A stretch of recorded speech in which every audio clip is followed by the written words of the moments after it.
justice among men. You are certainly enough of a political scientist to know that certain movements spring up in reaction to other movements. The labor movement, for instance, certain social welfare legislation. This did not spring full-blown from somebody's head, out of a vacuum. This was a reaction to certain abuses that were going on. Isn't that true, Ayn? Not always. It actually sprang up from the same source as the abuses.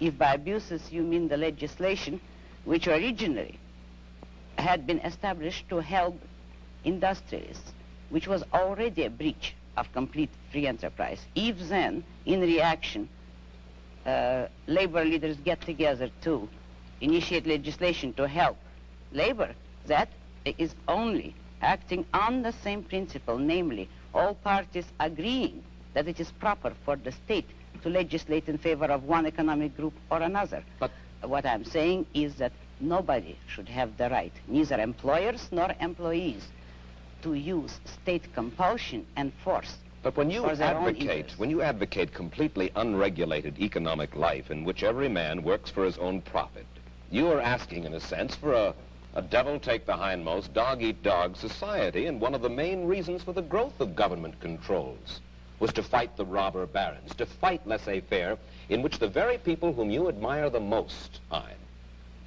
the hard-headed industrialists, the successful men, perverted the use of their power. Is that not true? No, it isn't. Oh. This country was made not by robber barons, but by independent men, by industrialists who succeeded on sheer ability. And having, by ability, I mean without political force, help, or compulsion. But at the same time, there were men, industrialists, who did use government power as a club to help them against competitors. They were the original collectivists. Today, the liberals believe that that same compulsion should be used against the industrialists for the sake of workers. But the basic principle there is, should there be any compulsion? And the regulations are creating robber barons. They are creating capitalists with government help, which is the worst of all.